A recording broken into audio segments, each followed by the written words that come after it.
Dear friends,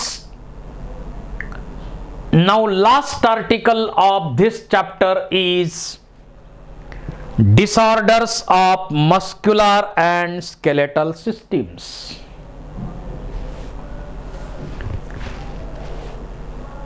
पहिली muscular disorder आहे myasthenia ग्रेव्हिस.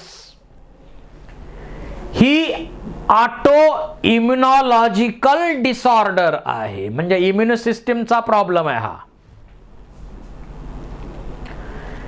Generally काय होत असतं, जिथं न्यूरॉन येतो आणि मसल बरोबर त्याचं जंक्शन तयार होतं, न्यूरोमस्क्युलर जंक्शन.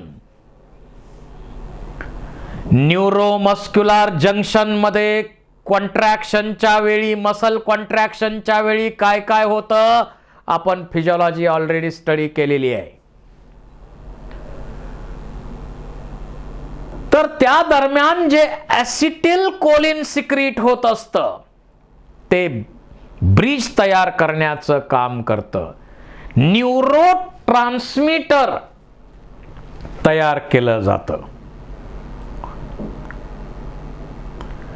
परंतु मायोस्थेनिया ग्रेव्हिस मध्ये काय होतं, इथं ऍसिटिल कोलिन बघा अँटीबॉडी तयार होतात आणि इथं जे चॅनल्स आहेत इथं हे बघा ब्लॉक केलेत. कोलिन इस्ट्रेज नावाचं एन्झाईम त्याच्यावर पण इफेक्ट होतोय.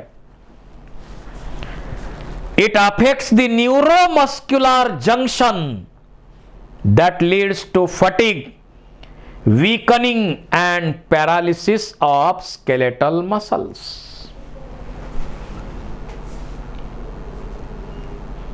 ऍसिटिलकोलिन इथं या रिसेप्टरला बाइंड होत असतं, पण ते बाइंडच होऊ दिलं जात नाही. अँटीबॉडी तिथं तयार होत असतात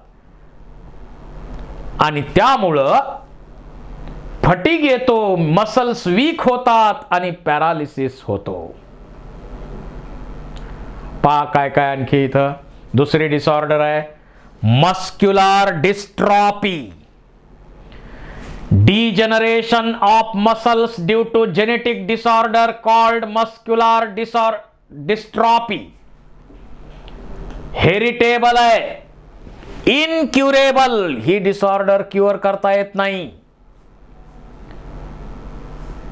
it is characterised by degeneration of muscle fibre which leads to atrophy of skeletal muscles and voluntary muscle become weak. कशामुळे होतं हे? Deficiency of protein dystrophin requires for conduction of impulse. तुम्हाला माहिती आहे मसल मध्ये डिस्ट्रॉपिन स्ट्रक्चरल प्रोटीन आहे. Impulse conduction साठी या प्रोटीनची गरज आहे आणि हे डिस्ट्रॉपिन प्रोटीनची डिफिशियन्सी, त्याचा जीनस डिफेक्टेड होतो, त्यामुळे हे प्रोटीन जे आहे त्याची डिफिशियन्सी निर्माण होते आणि म्हणून मस्क्युलर डिस्ट्रॉफी ही डिसऑर्डर होते. Common example Duchenne muscular dystrophy. Boys वरती इफेक्ट जास्त होतो. Absence of protein dystrophin. Affected boys are unable to walk at the age 12 and later needs respirator to breathe. पहा muscular dystrophy. Muscular dystrophy, degeneration of skeletal muscles ही genetic disorder आपल्याला पाहायला मिळेल. त्यानंतर tetany, rapid spasm in muscles due to low calcium in body fluid. Body fluid मध्ये calcium low असेल तर rapid स्पाझम होतात आणि त्यामुळे होणारा हा प्रॉब्लेम म्हणजे टिटॅनी. टिटॅनस. आपल्याला बघा काहीतरी लोखंड लागलं तर आपण काय करतो, टीटीचं इंजेक्शन घेतो. कारण असं काही लागलं तर त्यातून एका बॅक्टेरियाचं इन्फेक्शन होण्याची शक्यता आहे, क्लोस्ट्रीडियम टिटॅनी. जर या बॅक्टेरियाचं इन्फेक्शन झालं तर या बॅक्टेरियामधून टिटॅनोस्पाझमिन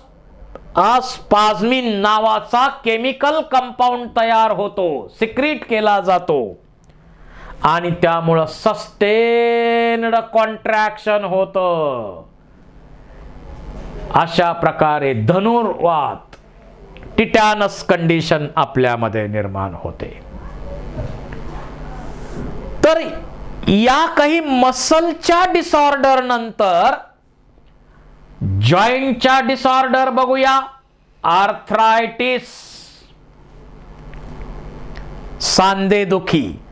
आज सर्वात मोठा कॉमन प्रॉब्लेम दिसतोय सांधेदुखी. सांधेदुखी म्हणजे इन्फ्लेमेशन ऑफ जॉइंट्स, जॉइंट मध्ये सूज येणे, इन्फ्लेमेशन होणे. यामध्ये ऑस्टिओपोरोसिस एज रिलेटेड डिसऑर्डर आहे, due to decreased bone mass and increased chances of fractures.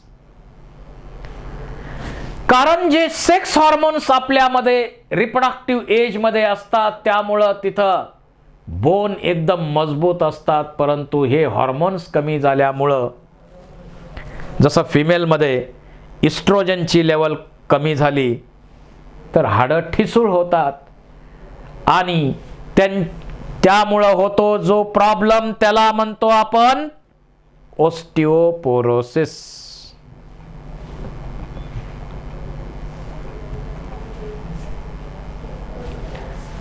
आता इथं ओस्टिओआर्थरायटिस,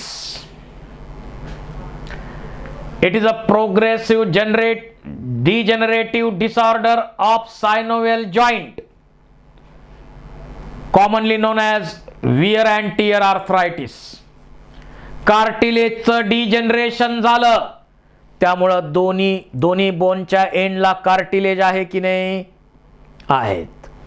दोन्ही बोनच्या एंडला कार्टिलेज आहे की नाही? आहेत. समजा हे एक बोन आहे, हे दुसरं बोन आहे आणि या दोन्ही बोनच्या एंडला काय आहेत? कार्टिलेज आहेत. हे कार्टिलेज आहेत, हायलाइन कार्टिलेज, हायलाइन कार्टिलेज आहेत. आणि जर या कार्टिलेजचं डिजनरेशन झालं तर दोन्ही एंड्स जे आहेत ते एक्सपोज होतात, त्यांचं घर्षण होतं, इन्फ्लेमेशन होतं आणि सांधेदुखी होते. त्याला आपण म्हणतो ओस्टिओआर्थरायटिस. इथं पहा, या फिगर मध्ये ऑस्टिओआर्थरायटिस झाल्यावर काय दिसतं ते दाखवलेलं आहे. त्यानंतर गाउट और गाउटी आर्थरायटिस. आपल्याला माहिती आहे युरिन बनताना त्यामध्ये युरिक ऍसिडचे क्रिस्टल बनत असतात. आता युरिन मधून बाहेर टाकले ठीक आहे, पण जर हे युरिक ऍसिडचे क्रिस्टल आपल्या जॉइंट मध्ये जमा झाले तर त्या लोकांमध्ये होणारा जो आर्थरायटिस आहे त्याला आपण म्हणतो gouty or gout. Swelling, pain, tissue degeneration and sometime fusion of joints. याच्या फिगर पाहू शकता. टो रिजन मध्ये जास्त आढळतात gouty arthritis. Rheumatoid arthritis, chronic inflammation and swelling of joint called as rheumatoid arthritis. हा ऑटो इम्युनॉलॉजिकल प्रॉब्लेम आहे. महत्वाचा आहे पॉइंट हा. It is characterized by inflammation of synovial membrane and abnormal increase of synovial fluid. हे कशामुळे होतं?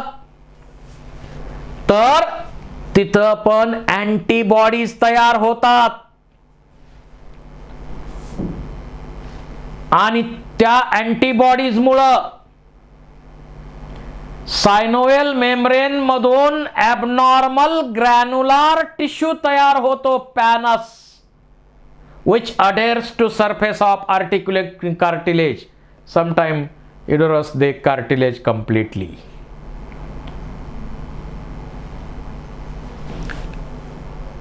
Antibody तयार झाल्यामुळं हे घडतंय. पॅनस सारखं मटेरियल तयार होतं, कंपाऊंड तयार होतो. आणि पहा, रुमॅटॉइड आर्थरायटिस असा होतो.